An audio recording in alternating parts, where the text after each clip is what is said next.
시브리서 5장 1절에서 10절까지입니다. 시브리서 5장 1절에 10절.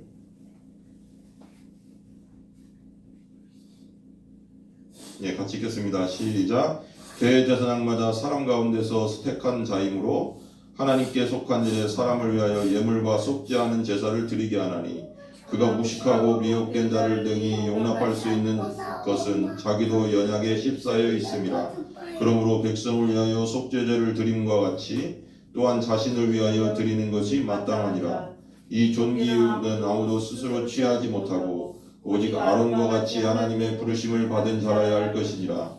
또한 이와 같이 그리스도께서 대제사장 되심도 스스로 영광을 취하심이 아니요 오직 말씀하신 이가 그에게 이르시되 너는 내 아들이니라. 내가 오늘 너를 낳았다 하셨고 또한 이와 같이 다른 데서 말씀하시되 네가 영원히 멜기세덱의 반차를 따르는 제사장이라 하셨으니 그는 육체에 계실 때 자기를 죽음에서 등이 구원하실 이에게 심한 통곡과 눈물로 간구와 소원을 올렸고 그의 경고상하심으로 말미암아 들으심을 얻었느니라.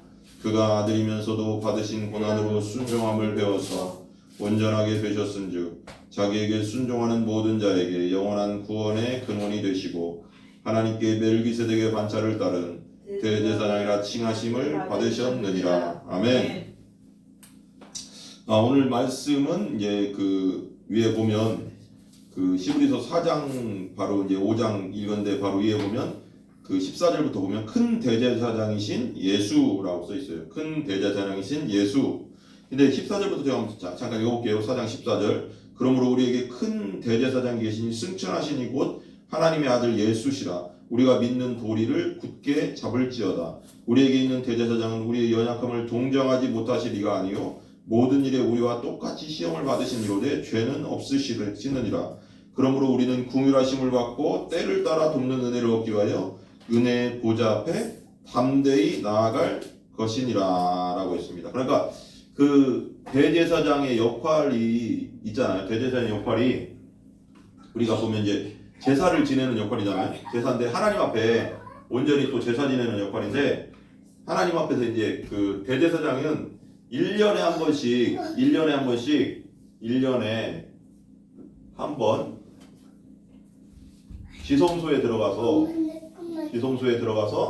7월 10일입니다. 이게 그러니까 7월 10일 날 그러니까 이스라엘 달력으로 7월 10일 그러니까 1년에 한 번 성소와 지성소가 있다고 했잖아요. 성소와 지성소 이게 있으면 여기가 이제 지성소고 여기가 성소인데 성전이 있고 이렇게 이 지성소에는 휘막이 가려져 있는데 여기에 법궤가 있는데 1년에 한 번 염소의 피와 황소의 피를 가지고 여기 들어가서 법궤 위에 바르면 시은자 위에 바르면 이제 하나님이 1년 동안 죄진 것을 다 용서해 주는 그러니까 하나님이 정하신 법이죠. 법을 7월 10일 날 대제사장이 딱 한 번 합니다. 근데 그게 아론의 후손 중에서만 대제사장이 일어나거든요. 근데 예수님은 누구예요? 예수님은 그 육신적으로는 유다 지파 다윗의 후손이잖아요. 그러니까 원래는 예수님은 대제사장 계열이 아니죠. 그래서 이제 오늘 말씀 이제 멜기세덱과 예수님에 대해서 얘기하면서 아론에 대해서도 얘기하면서 이제 이렇게 대제사장에 대해서 이제 얘기가 나오는 거거든요. 근데 이 아론의 후손들 대제사장이 지성소에 들어갈 때는 황소와 염소의 피를 가지고 다른 그 제물을 가지고 갔는데 여기서는 예수님은 십자가로 자기가 어린 양이 돼서 자기 피를 직접 가서 흘리시고 영원한 속죄를 이루셨다 이런 뜻이 있거든요. 단번에 이루셨다. 이제 여기서 시브리서는 이제 그런 말들을 많이 해요. 단번에 뭐 영단번 막 그렇게 얘기하는데 영원히 한 번에 끝냈다. 근데 대제사장은 이제 우리가 이제 성경에 나오지만 대제사장은 이 제사장이 죽으면 어떤 아론이 죽으면 그 아들이 또 대제사장하고 그러면 계속 끊임없이 죽으면 또 다른 사람이 이어야 되잖아요. 그리고 1년에 한 번씩 맨날 속죄를 이루어야 돼요. 근데 예수님은 자기 스스로 어린 양이 돼서 하나님 대신 예수님이 영원히 속죄를 한 번에 우리의 죄 문제를 끝내셨다. 그래서 우리 예수님 믿는 게 엄청 중요하거든. 지금 이스라엘이 지금 막 전쟁이죠. 거의 그 하마스가 그 가자지구에서 하마스가 5,000발인가 미사일을 날려가서 막 난리가 났잖아요. 그러니까 이런 일이 없었대요. 그러니까 이스라엘 영토 안에서 이렇게 전쟁이 있었던 적이 없었대요. 하마스가 뭐 이렇게 하긴 했어도 전쟁 상황까지는 간 적이 없고 그냥 뭐 서로 대치가 좀 있었고 뭐 그냥 가서 왔다 갔다 하는 건 있었는데 이렇게 전쟁으로 이어진 건 처음이랍니다. 그 전문가들 얘기 들어보니까. 그러니까 이번 사건이 우리 요 이스라엘의 시간표거든요. 시간표. 이스라엘이 그러니까 예수님이 오시는 시간표라고. 이스라엘에 어떻게 움직이느냐에 따라서 이제 예수님이 이때쯤 오실 때 됐구나라는 걸 말세에 대해서 오실 때 됐구나라는 걸 우리가 알 수 있는 시간표라는 걸 우리가 알아야 되거든요. 그러니까 지금 잘 봐야 돼요. 이스라엘의 상황을. 그래서 막 이제 마지막 시대 아마겟돈 전쟁도 일어나고 막 그러는데 이스라엘 상황을 보면서 우리가 잘 판단해야 된다. 지금 상황이 좀 어렵게 돌아갈 수도 있는 것 같아요. 막 저쪽 레바논하고 시리아도 또 같이 하마스를 도와주고 되고 막 그러면 아랍하고 이스라엘의 전쟁이 되는데 이게 큰 사건이 될 수가 있는데 우리가 좀 지켜볼 필요가 있습니다. 그리고 나서 이것에 묻혀있지만 지금 아프가니스탄에서도 그 지진이 크게 나와서 2,500명인가 막 죽었어요. 요번에 똑같은 별 차이 나이 이렇게 그 날짜 차이 없이. 그리고 나서 그 전에 저기 터키가 아니고 저기 뭐죠? 모나코 그 옆에 또 리비아도 또 지진이 나고 막 홍수이 나고 별로 지금 한 두 달 전에 그랬죠. 그러니까 마태복음 24장에 처처의 기근과 지진이 있고 전쟁이 있으리라 이 말들이 막 이루어지고 있는 시대거든요. 말세에는 그런 일이 일어나리라 했는데 지금 너무 급하게 돌아오고 있거든요. 막 처처에 막 너무 막 복잡한 일, 홍수도 막 미국에도 그냥 뉴욕에 크게 나고 막 난리가 나. 지금 기후 변화 때문에 그냥 기후 변화라고 생각할 게 아니라 하나님이 이제 말세를 준비하는 과정 가운데 있는 건 분명한 것 같아요. 그래서 우리가 이 시대에 더 큰 그 흔들리지 않는 믿음을 준비하고 있어야 된다. 이제 그런 시대가 됐다. 슬기로 다섯처녀처럼 기름등불 준비하고 예수님 기다려야 하는 그때가 아주 가까이 왔다. 이걸 항상 생각하시면서 신앙생활을 해야 됩니다. 5장 1절 한번 읽어볼게요. 5장 1절 대제사장마다 사람 가운데서 택한 자이므로 하나님께 속한 일에 사람을 위하여 예물과 속지 않은 제사를 드리게 하는. 그러니까 대제사장이 누구 가운데 택했다고요? 사람 가운데 택했다. 사람 가운데 택했는데 어떤 사람? 아론의 후손이라고 했죠? 아론의 후손. 그러니까 사람 가운데 아론 모세의 형 아론의 후손 가운데 이제 제사장들이 이제 대제사장이 나오는데 사장이 나오는데 사람 가운데 택한 거 맞잖아요. 사람들 가운데 아론의 후손 가운데 택한단 말이야. 그러니까 장남이 하겠지 거의. 근데 그런 식으로 택하는데 그러면서 하나님께 속한 일에 사람을 위하여 하나님께 속한 일, 제사 지내는 일, 여기 지성소에서 1년에 한 번씩 속죄 제사를 지내는 일을 한다. 잘 들어보세요. 속한 일에 사람을 위하여 예물과 속죄 않은 제사를 드리게 하나니. 속죄 제물. 그리고 예수님이 속죄 제물이잖아. 화목제, 속죄제, 죄를 속하는 제물이라고 예수님이 우리 십자가에서 인류의 죄잖아요. 세상과 세상 죄를 지고 가는 하나님의 어린 양이로다 그랬잖아요. 그러니까 스스로가 죄물이 돼서 죽으신 거지 십자가에서. 이게 그 다음 나오겠죠. 그런데 2절 보세요. 2절 그가 무식하고 미혹된 자를 능히 용납할 수 있는 것은 자기도 연약에 휩싸여 있음이라. 그러니까 제사장도 연약하다는 거예요. 사람이니까. 아론의 후손도 사람이잖아요. 그냥. 그래서 대제사장도 죄가 있어요 없어요? 아론의 후손이 아니라 아담의 후손이기 때문에 다 죄성을 가지고 태어나기 때문에 원죄를 가지고 태어나기 때문에 죄가 연약하다고. 자기도 부족하다고. 제사장이라고 죄가 아예 없는 게 아니라고.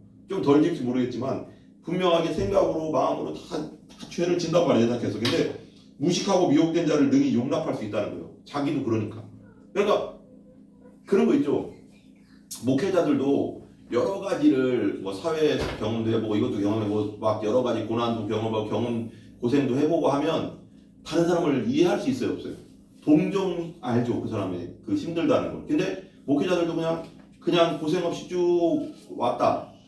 그러면 다른 사람 이해하는 게 약할 거예요 분명히. 사람은 경험을 통해서 그 사람을 더 깊이 알 수 있거든요. 그냥 옛날 그 말 있다고 했대. 엘리자베스 1600년 1700년 엘리자베스 1세인가요? 그 여왕이 백성들이 막 이제 신하들이 백성들이 굶어 죽어가고 있습니다. 어떻게 합니까? 그러니까 아니 빵도 없습니다. 어떻게 해요? 그랬더니 엘리자베스 1세 여왕이 원래 공주로 자라서 공주로 컸잖아요. 그러니까 뭐 풍성했잖아. 그러니까 하는 말이 빵도 없고 지금 이 백성들이 막 굶어 죽고 있으니까 그러니까 하는 말이 아니 그러면 고기 먹으면 되잖아요. 그런 말도 안 되는 경험이 없으니까. 경험한다는 건 되게 중요한 거예요. 그러니까 나에게 어떤 어려움이 오고 어떤 고난이 온다는 건, 그리고 어떤 그 병으로 막 고생하고 있다는 건 뭐냐면, 그런 사람을 하나님이 붙여줄 가능성이 많아요. 주의 종들은. 왜? 내가 경험했기 때문에 그 사람을 알잖아요. 그 사람 분명 알거든요.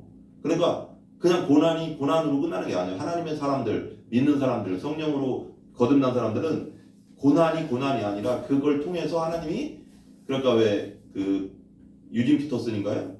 갑자기 생각나네. 그 상처 입은 치유자라고 해서, 내가 상처를 있었기 때문에 다른 사람도, 내가 다리가 한번 말하자면 다쳐봤으면 다른 사람 다리 다친 사람을 이해할 수 있죠. 내가 기부스 한번 해본 사람은 이렇게 하고 다니는 게 얼마나 힘들다는 걸 알거든요. 그렇기 때문에 그 사람을 이해한단 말이에요. 그러니까 그냥 내가 하나님 나한테 왜 이렇게 가난을 주시나요? 하나님 나에게 왜 이렇게 병을 주시나요? 왜 이렇게 어려움을 주시나요? 나 하나님 자녀잖아요. 왜 그러나요? 그렇게 원망할 게 아니라 그걸 통해서 하나님이 쓰시고자 함이라고, 쓰시려고 하는 거라고. 그 다른 사람을 이해할 수 있도록. 왜냐하면 사람은 경험하지 않으면 잘 몰라요. 이해할 수는 있어. 동정심은 돼. 이거 얼마나 아플까, 얼마나 힘들까, 이 정도는 돼도 그 마음에 동하지는 않는다고. 깊이 이렇게 동감이 안 된단 말이에요. 그래서 고난이, 어려움이 있는 거예요. 그러니까 하나님께서 주시는 모든 것은 다 유익한 거예요. 유익하다. 왜? 다른 사람을 이해하고 그 영혼을 구원하기 위해서 나에게도 그런 고통을 주실 가능성이 많다. 하나님 자녀는 대부분 그래요. 그냥 원망할 게 아닙니다. 그게. 그 다음에 3절 보세요. 그러므로 백성을 위하여 속죄제를 드림과 같이 또한 자신을 위하여도 드리는 것이 마땅하니라. 대제사장들 있잖아요. 대제사장도, 그리고 제사장들도 여기 이제 지성소에 들어갈 때 황소의 황소를 잡아가서 황소의 피를 가지고 제사장들, 대제사장들 죄를 위해서 드리거든요. 여기다 피를 바르거든요. 그리고 염소의 피는 백성들, 염소의 피는 백성들. 그래서 아사셀 염소라고 있었어요. 염소가 두 마리인데 한 마리는 잡아서 여기 들어가고 한 마리는 거기다 안수를 해요. 그래서 광야에 내보내. 안수는 뭐냐? 죄를 거기다 뒤집어 씌운다는 뜻이거든요. 뒤집어 씌워서 이 양 한 마리를, 갑자기 잘 못 그리겠네. 양 한 마리를 여기다 안수를 해가서 죄를 뒤집어 씌워가서 광야로 내보내버려요. 그래서 스스로 있다가 죽어버리는 거예요. 내 죄가. 그러니까 이건 하나님이 그러니까 그림으로 보여주는 거죠. 너희들 죄는 이렇게 떠나갔어. 없어졌어. 이걸 그림 언어로 보여주는 의미가 있는 거죠. 아사셀 염소에다 죄를 뒤집어 씌운다 하고, 그리고 떠내보내는, 거기서 죽겠죠. 나 대신 죽는 거죠. 이게 염소도 나 대신 죽고 다 나 대신 죽는 거예요. 그러니까 피 흘림이 없은즉 죄 사함이 없느니라 그랬잖아요. 피가 곧 생명이다 그랬거든요, 성경에. 그러니까 죄를 지면 죽어야 돼요. 죄를 지면 죽는 게 성경의 법칙이에요. 그럼 다 죽게? 이 세상 사람 온전히 살아난 사람 없어요. 아담의 후손은 다 죄인인데. 그러니까 하나님이 방법을 찾아낸 게, 그러면 염소, 송아지, 양 이걸 죽여서 나한테 바쳐라. 피를 바쳐라. 왜 그러면 그 피를 보고 내가 넘어가겠다. 6월절이잖아요. 6월 하겠다. 죽이지 않겠다. 애굽에서 마지막 재앙, 장자의 재앙이 있을 때 피를 바르라고 했잖아요. 문설주와 여기에 피를 바른 자는 넘어가리라 했잖아요. 이거 되게 재밌는 얘기가 있는데요. 이거 옛날 내가 아는 목사님이, 많은 목사님들 이 예화를 많이 들더라고요. 이거 되게 이거 한번 이 얘기 한번 해줄게요. 여기 집이 있습니다. 여기 집이 있어요. 이게 집이 있는데 여기 이렇게 있고 문이 있잖아요. 그러면 잘 보세요. 이게 되게 재밌어요. 6월절 날에 이제 모세한테 하나님이 모세한테 얘기했거든요. 이스라엘 백성들의 집 문에는 다 피를 발라놔라. 문설주와 문 여기다 피를 쫙 발라놓으라고 했어요. 그러면 이 피를 보고 넘어가겠다 그랬거든요. 그러면 봐봐요. 이게 또 다른 집이 있고 막 집이 많겠죠. 그리고 여기 또 있어요. 집이 또 있고 그러면 이렇게 있어요. 그럼 여기 피가 발려져 있고 이스라엘 백성 집이에요. 그러면 봐봐요. 이거예요. 이 피를 보고, 그러니까 생명의 피거든요.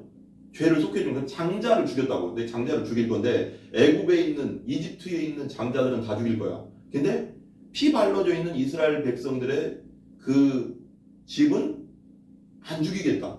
그래서 죽음의 천사라고 했거든요. 거기 죽음의 천사들, 사자들이, 이제 하나님이 보낸 사자들이 확 훑고 지나갔다고. 밤에 그 영상 같은 거 있잖아요. 확 훑고 지나가는데 막 돌아다니는데 여기 피가 있으면 그냥 넘어가 버렸어. 넘어가고 피가 없는 데는 들어가서 장자를 죽이고 막 이 애굽의 모든 장자들 다 죽였거든요. 그리고 막 통곡이 일어나. 그래서 파라오 왕 황제의 장자도 죽었잖아요. 그러고 나서 이제 그 애굽 왕이 보내줬잖아요. 이스라엘 백성들을. 이때 이거 되게 재밌는 얘기인데요. 이게 예수님의 피를 상징하거든요. 이 속에 우리 백성들이 있어요. 여기 나도 있고 김병조도 있고 전은혜도 있고 김민도 있고 김다니엘, 김서 다 있어요. 이 안에. 그리고 피가 발라져 있어요. 근데 다 사람마다 상태는 틀릴 수 있잖아요. 이게 되게 중요한데 여기 또 집이 있으면 또 여기 김석원, 방혜영, 누구 김지선 이렇게 집이 있어요. 또 여기에 피가 발라져 있어요. 근데 예를 들면 같은 집에 있으면 이 집에만 있으면 되는 거거든요. 이 집은 이 보혈에 발라진 집이라는 건 뭐냐면 예수님을 상징하는 거예요. 예수님의 보혈, 예수님을 믿는 자들 이걸 말하는 건데 이 보혈 발라져 있는데 예를 들면 죽음의 천사가 나를 그러니까 여기서 이 안에서 이렇게 생각하는 거예요. 어떤 사람이 예를 들면 내 딸이 여기 같이 있는데 아빠 나 너무 무서워. 백성 저기 뭐야 죽음의 천사가 날 죽이면 어떡해. 죽이면 어떡해. 걱정하지 마. 하나님이 피 발라놓은 데는 죽음의 천사가 넘어간다고 했어. 그런데도 계속 벌벌 떨어. 벌벌 떤다고 해서 죽나요? 아니죠. 이게 되게 중요한 건데 이게 믿음인데요. 여러분 예수 안에 있으면 벌벌 떨 필요가 없어요. 불안해해도 넘어가고요. 내가 기뻐해도 넘어가요. 어차피 나 때문에 넘어가는 게 아니잖아요. 예수님 때문에. 이게 6월절이거든요. 6월절이라는 찬양도 있잖아요. 6월절 넘어간다. 너무 월자거든요. 넘어간다. 죽음이 넘어간다. 그러니까 지옥이 넘어간다. 우리 지옥 안 가요, 여러분. 예수님이 당신 안에 여러분이 죄에 대한 회개를 철저히 하고 진짜 예수님을 십자가를 믿는다면 예수님 믿으면 그래서 거듭난 사람은 하나님이 알아요. 그래서 인친다고 하잖아요. 그래서 성령이 내 안에 딱 들어온다고 하잖아요. 그래서 성령이 내 안에 들어오기 때문에 성령을 보시고 인친 자는 그냥 넘어가 버려요. 근데 없는 자는 죽음의 천사가 그냥 들어가는 거죠. 그러니까 지옥이죠. 그리고 천국과 지옥이 나눠지는 거죠. 그러니까 내가 벌벌 떤다고 해서 천국 가는 게 아니라 중요한 건 뭐다? 내 안에 예수님의 보혈이 발라져 있냐. 내가 예수 진짜 확실히 믿고 있냐. 이거의 차이에 따라서 천국 가냐 지옥 가냐. 지금은 말세라고 했잖아요.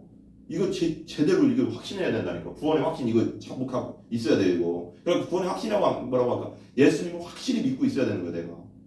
이제는 이 시대는 흐지부지하게 그냥 종교 생활이 나하고 율법주의 생활이 나하고 그냥 가라지처럼 있으면 안 된다는 거죠. 가라지는 모아서 어디다 던져요? 불에다 던진다고 하잖아요. 지옥이잖아요.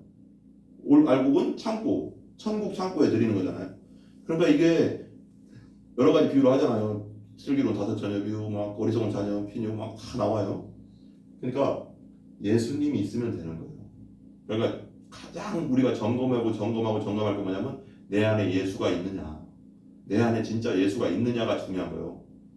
있느냐 없느냐 교회 생활 잘하느냐가 아니라 종교 생활 얼마나 잘하느냐가 아니라 교회를 얼마나 잘 나오느냐가 아니라 내 안에 확실한 예수님이 있냐 이거예요. 이거 보고 넘어가는 거예요. 이거 보고 휴거되는 거예요. 예수님 오시면 딱 예수님이 천군 천사와 함께 내려온다잖아요. 그러면 휴거라는 뜻이요. 그 대사로니가든가요. 뒷모델 보면 휴거라는 뜻이 뭐냐면 그 원어적 뜻이 뭐냐면 랩터라고 하나 이렇게 낚아챈다는 거예요. 이게 내가 여기 있잖아요. 그래서 왜 두 사람이 같이 맷돌을 갈매 한 사람은 데려감을 당하고 한 사람은 남아 있고 뭐 이런 말 나오잖아요. 그게 다 휴거 얘기되는 거거든요. 그러면 나랑 같이 막 이러면 갑자기 없어져 버려. 이게 뭐냐면 그 낚아챈다 이런 뜻이에요. 원어적으로 낚아챈다. 내가 날아가는 게 아니잖아요. 예수님 딱 오시면 나타나면 믿는 사람은 자석 붙듯이 예수님한테 확 간다는 거예요.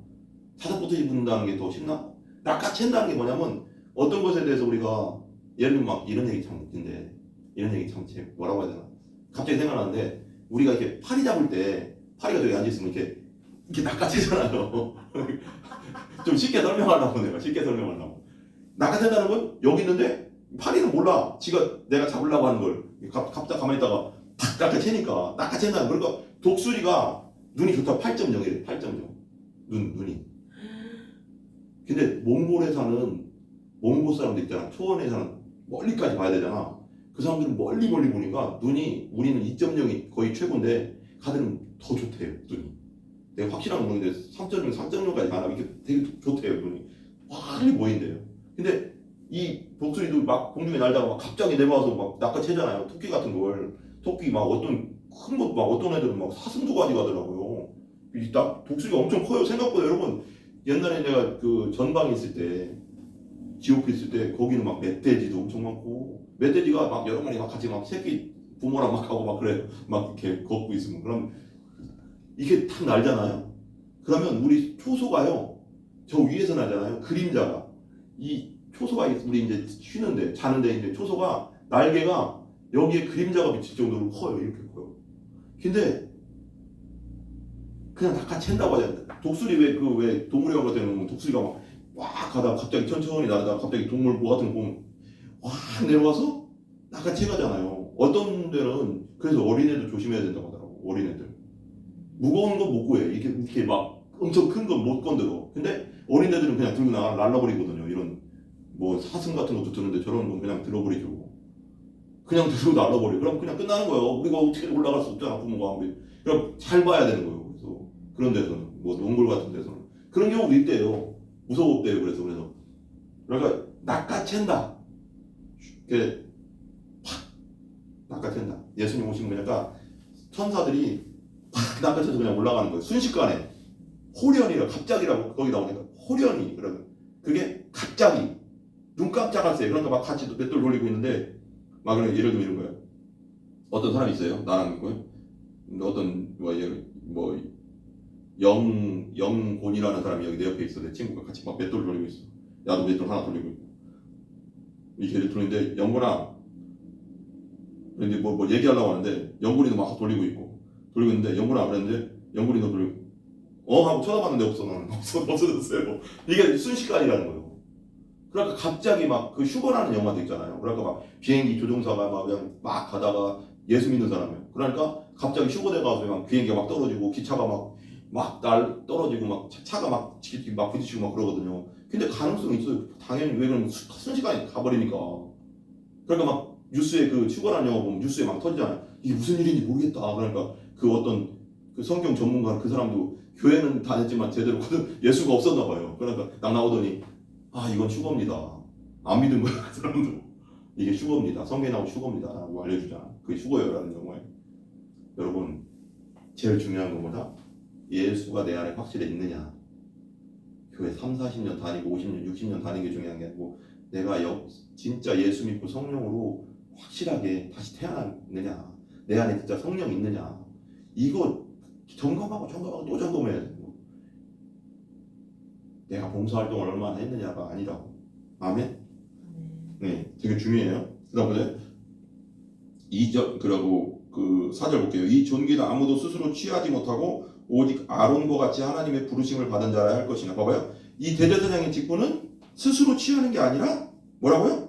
아론과 같이 하나님의 부르심을 받은 자들. 아론의 후손들만 대제사장이 되는 거예요. 하나님이 택하신 자들이죠. 이 아론의 후손들만 대제사장이 될 수 있다 이렇게 해버렸잖아요. 그러니까 내가 하고 싶다고 되는 게 아니죠. 그러니까 이것도 되게 똑같은 거예요. 목회자들도 사역자들 주의 종이라고 하잖아요. 우리도 하나님의 부르심, 기도 가운데 부르심을 받던 어떤 환경 가운데 나를 하나님 부르셨던 간에 확실한 부르심을 가지고 가야지. 그렇잖아요. 아론의 후손들만 된다고 했잖아요. 그것도 선택한 거거든요. 그런 확실한 소명, 선택이 없는 상태에서 하면 하나님이 함께 하시지 않겠죠. 하나님 종이 아니니까. 겉으로 보기엔 하나님 종일지 모르겠지만 목산수까지 봐도 다 종일지 모르겠지만 분명한 소명이 없는데 그렇게 하면은 하나님이 함께 하시지 않고 하나님의 역사가 안 일어나겠죠. 무서운 일이죠. 신학교 그냥 가는 게 아니에요. 신학교는 정말 제대로 된 소명을 받고 가는 거예요. 그냥 갔다가는 책망뿐 아니라 하나님 앞에 엄청난 진짜 책망을 들을 것 같아요. 엄청난 책망이 들을 거예요. 나중에 너 내가 너한테 종으로 부른 적이 없는데 너 평생 왜 나 목사하다 왔냐 이러면 그건 진짜 큰일이죠. 다 지옥 보내는 거예요. 영혼들 부르심을 가지고 가야 돼요. 확실한 가 내가 신학교 가시는 분들은 내가 하나님 나를 확실히 불렀나 이걸 두고 몇 개월 동안 기도하고 가야 돼요. 이거 그냥 가는 게 아니에요. 나 처음 갈 때 목사님이 가니까 3개월에서 4개월을 다 새벽기도 그것만 시켰어요. 목사님이 내가 원서 써가니까 원서 좀 써달라고 하니까 신학교 부르심이 있습니다 그랬더니 3개월인가 4개월 동안 계속 새벽마다 가서 그것만 두고 하나님 확실한가 기도해보라고. 그런데 마지막에 흔들림 없습니다. 하나님 부르신 게 확실합니다 하고 원서 써줬거든요. 늦게 진짜 거의 입학해야 되는데 뭐 그때 그렇게. 근데 내가 지금 생각하니까 그때 목사님이 우리 성 목사님인데 그 목사님이 참 고맙구나. 그럼 소명은 이 소명에 대해 확실히 아시는 분이지.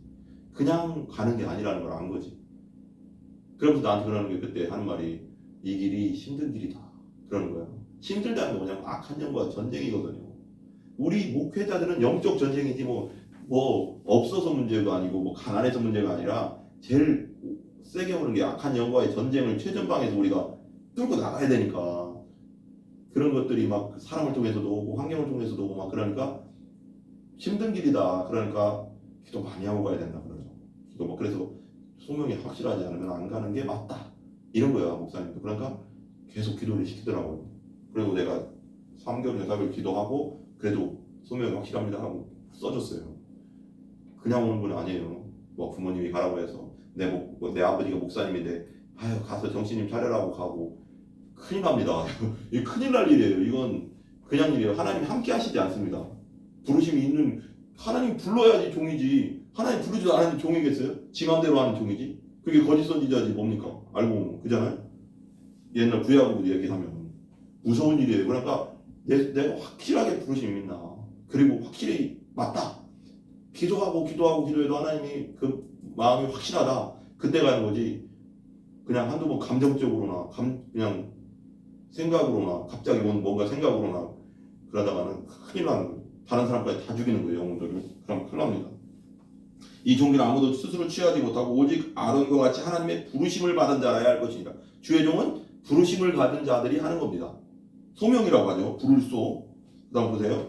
그 다음에 5절 또한 이와 같이 그리스도께서 대제사장 되심도 스스로 영광을 취하심이 아니요. 여보래요. 예수님도 아론도 하나님이 아론의 후손들도 하나님이 택해셔서 대제사장이 됐는데 예수님도 예수 그리스도도 스스로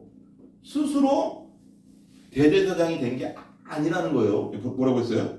이와 같이 그리스도께서도 대제사장 되심도 스스로 영광을 취하심이 아니다. 대제사장이 스스로 된 게 아니다. 그럼 누가 해줬다? 하나님이 보내셨다. 하나님의 아들로서 보내셔서 영원한 대제사장으로 이 땅에 보내셨다. 하나님이 택해서 보내신 거예요. 이게 그냥 되는 게 아니라는 거죠. 그래서 취하심이 오직 말씀이신 이가 그에게 이르시되 말씀이신 이 누구예요? 하나님 곧 말씀이시고 예수님 곧 말씀인데 그러면 그리고 읽죠. 너는 내 아들이니 내가 오늘 너를 낳았다. 이게 뭐예요? 이 소명이거든요. 내가 너를 낳았다. 예수님을 두고 한 말이잖아요. 내가 널 택해서 보낸다. 이런 뜻도 되죠. 이 땅에 6절. 근데 이게 시편에 예언된 겁니다. 6절 보세요. 또한 이와 같이 다른 데서 말씀하시되 네가 영원한 멜기세덱의 반차를 따르는 제사장이라 하셨습니다. 멜기세덱이 되게 중요한데요. 멜기세덱을 아는 분도 있고 모르는 분도 있겠지만 그 아브라함이 그러니까 소돔과 고모라에 누가 있었어요? 조카 롯. 그러니까 룻과 롯이 되게 난 헷갈리는데 쉬운 게 있어요. 롯도 아브라함과 같이 이게 롯도 생각하면 돼. 로또가 뭐예요? 돈이잖아요.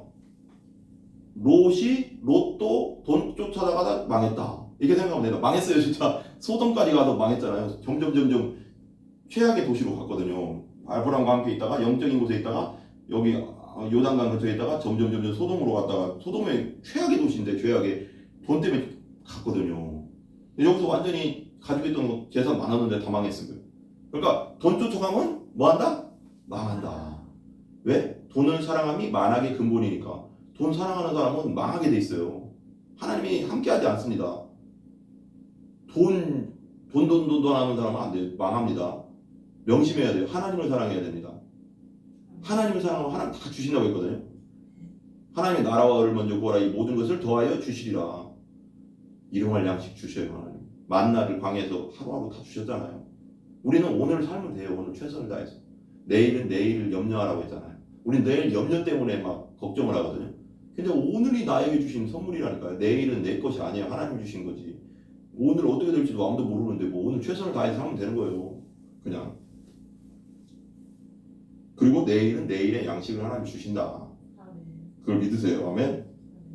영원한 멜기세덱의 반체를 따라서 예수님이 오셨다 그래요. 멜기세덱은 그때 난 그래서 이제 아브라함이 소돔과 고모라에 다른 나라에서 쳐들어온 거야. 소돔. 그래서 롯하고 그 백성들을, 소돔에 있던 백성들을 다 데리고 간 거야. 북쪽으로 막. 그러니까 아브라함이 키우고 있던 종들이 380명인가 그랬는데 그들을 쫓아가서 이기고 데리고 오거든요.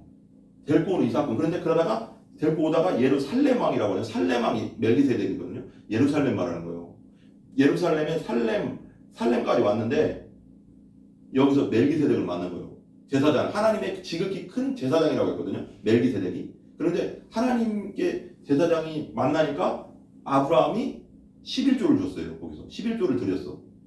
그 멜기세덱에게. 11조가 아브라함 때부터 그 전부터 있었겠죠. 그래서 11조는 하나님의 그 종에게 주면 그걸 통해서 교회를 운영하고 그런다고 했잖아요. 뭔가 또 따로 있겠지. 멜기세덱 그런 의미가 있겠죠. 그러니까 이 11조를 드리니까 이 멜기세덱이 떡과 포도주를 주거든요. 떡과 포도주는 뭐예요? 누구의 상징이에요? 예수님. 예수님 몸이 떡이고 포도주가 피라고 했잖아요. 그래서 우리가 성만찬할 때 그걸 하잖아요. 그래서 떡과 포도주를 주는 사건. 그래서 영원한 멜기세덱 제사장의, 근데 멜기세덱은 아론의 후손에서 나온 게 아니라 그 살레망 멜기세덱인데 하나님이 지극히 큰 제사장. 그걸로, 근데 예수님도 그쪽 계통이다 이거예요. 왜냐면 원래 레위 자손 아론의 후손에서부터 제사장이 계속 나와야 되는데 예수님은 유다 지파니까 완전 틀리잖아요. 그러니까 멜기세덱의 반차를 따라서 나왔다. 그러니까 멜기세덱도 다른 지파도 아니고 이스라엘 사람도 아니에요. 근데 멜기세덱을 갖고 오거든요. 이렇게. 그러면서 그 얘기를 하는 거예요. 지금 7절 그는 육체에 계실 때 자기를 죽음에서 능히 구원하실 이에게 뭐했다? 심히 통곡과 눈물로 간구와 소원을 올렸다. 예수님이 육체에 계실 때 예수님이 겟세마네 동산 사건 알죠?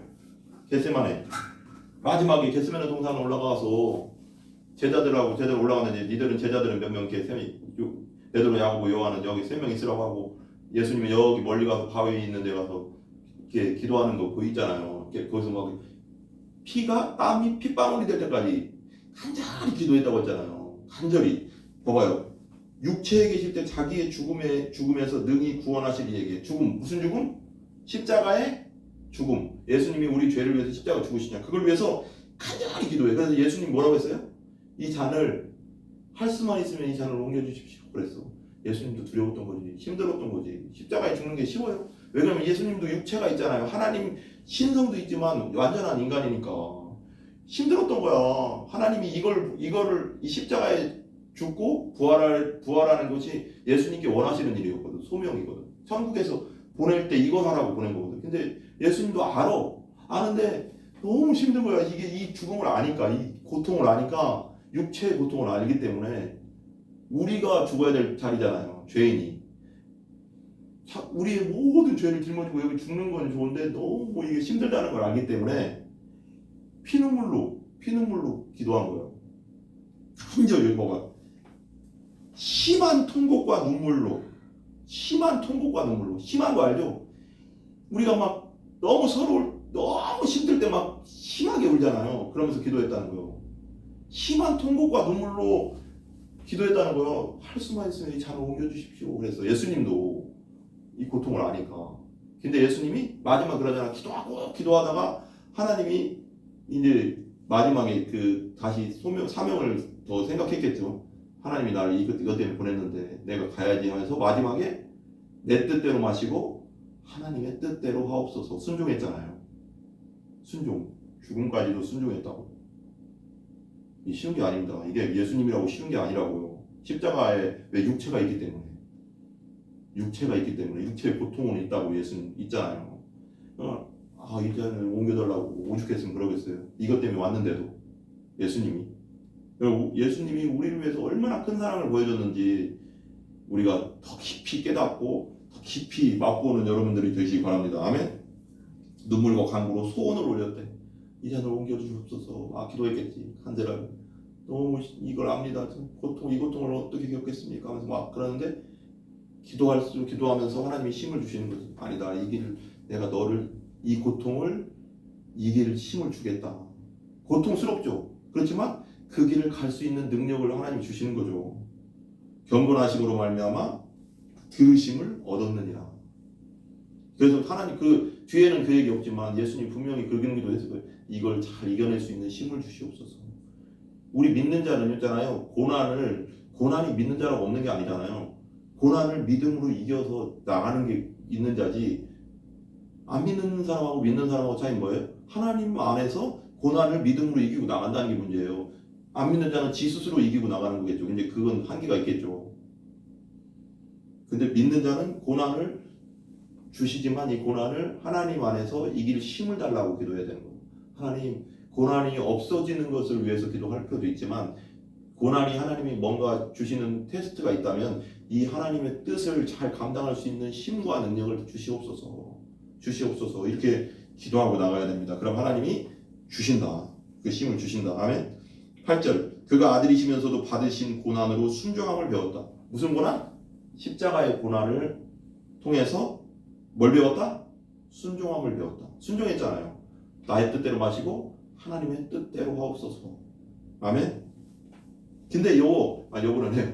여러분은 여기서 여러분이라고 하려고 하는데 여러분 여기서 중요한 게 뭐냐면 이 기도가 표준이 아닙니다. 여러분 우리가 그렇게 생각하면 안 돼요. 하나님이 너희 필요를 구해라, 간구해라. 그리고 믿음으로 구하는 것은 다 받을 것이다. 뭐 이런 말도 있잖아요. 그러니까 이 전체적인 맥락 속에서 봐야지. 이건 예수님이 나의 뜻대로 마시고 아버지의 뜻대로 하옵소서는 벌써 정해진 거예요. 십자가 지기로 천국에서 내려올 때부터 정해진 사건이잖아요. 그렇기 때문에 나의 뜻대로 마시고 하나님의 뜻대로 하옵소서라고 한 거고 우리의 필요 있잖아요. 우리 필요를 구하면서도 하나님 나 이거 필요해요. 나 너무 힘드네요. 이거 필요해요. 이거 주십시오 하고 기도하고 나서 마지막에 나의 뜻대로 마시고 하나님의 뜻대로 하옵소서 그렇게 하는 게 아니에요. 그건 좋은 기도가 아닙니다. 그렇게 하는 건. 그게 좋은 기도 아니. 이건 십자가는 예수님이 천국에서 내려올 때부터 이건 정해진 거잖아요. 이걸 지기 위해서 오셨단 말이에요. 그러니까 이거 힘들어서 이 잔을 옮겨달라고 했지. 그래서 하나님의 뜻은 뭐예요? 십자가 지는 거잖아요. 그래서 내 뜻대로 마시고 하나님 뜻대로 하시옵소서 내가 십자가 지겠습니다 이거잖아. 이거에서 나오는 기도지 이 기도를 모든 기도에다 적용하면 안 된다는 거예요. 왜? 구하라 찾으라 두드려라 하는 기도도 있잖아요. 근데 그러고 나서 막 찾고 나서 하나님 내 뜻대로 마시고 하나님 뜻대로 없어서 그거 아닙니다. 정해진 게 아닙니다. 그건 필요를 구하라고 했잖아요. 하나님이 필요 구하는 거예요. 그냥 그거에 대해서 필요를 구하고 나서 뭐 내 뜻대로 마시고 하나님 뜻대로 하는 건 아니에요. 이건 정해진 거고 우리에겐 정해진 게 없어요. 하나님의 뜻 가운데 테스트 가운데 있는 것은 고난을 이길 수 있는 힘을 달라고 기도해야지. 우리는 모르잖아요. 하나님의 뜻, 정확한 뜻. 이건 십자가는 예수님이 하나님이시기 때문에 하나님의 뜻을 알고 이 땅에 내려가시기 때문에 내가 힘들지만 하나님의 뜻대로 가겠습니다 라고 해서 내 뜻을 마시고 하나님 뜻대로 하옵소서라고 한 거고 모든 기도에 마지막에 내 뜻대로 마시고 하나님 뜻대로 하옵소서 하는 게 아니라고요. 그냥 구하면 되는 거예요. 우리는 구하고 찾고 두드려라. 믿음으로 구한 건 받을 줄로 믿어라 그러잖아요. 무슨 말인지 알죠? 되게 중요해요. 그 다음에 9절 온전하게 되셨은즉 자기에게 순종하는 모든 자에게 영원한 구원의 근원이 되시고 예수님도 하나님께 순종하심으로 십자가를 지셨는데 온전하게 되셨어. 그리고 나서 부활하셨어. 그리고 나서 근데 예수님께 순종하는 자도 어떻게 된다? 모든 자에게도 영원한 구원의 근원이 되신다.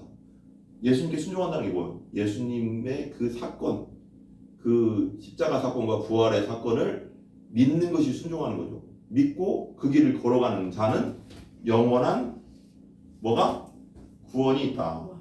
네, 구원이 있다. 그 다음에 10절 보세요. 같이요. 시작. 하나님께 멜기세덱의 반차를 따른 대제사장이라 칭하심을 받으셨는지라. 그래서 영원한 멜기세덱이 거기 성경에 보면 이렇게 나오죠.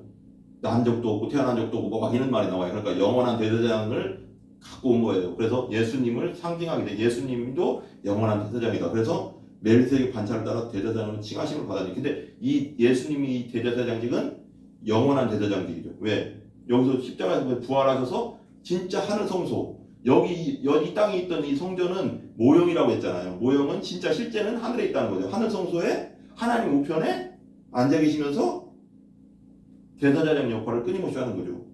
그리고 우리가 연약해서 죄지고 그러면 하나님께 예수님께 기도하면 예수님 중보해 주시는 거죠. 저 사람을 위해서 내가 죽었습니다 하고. 그러니까 예수님을 끝까지 믿고 따라가는 여러분들 다 되시기 바랍니다. 우리 기도하겠습니다. 기도합시다.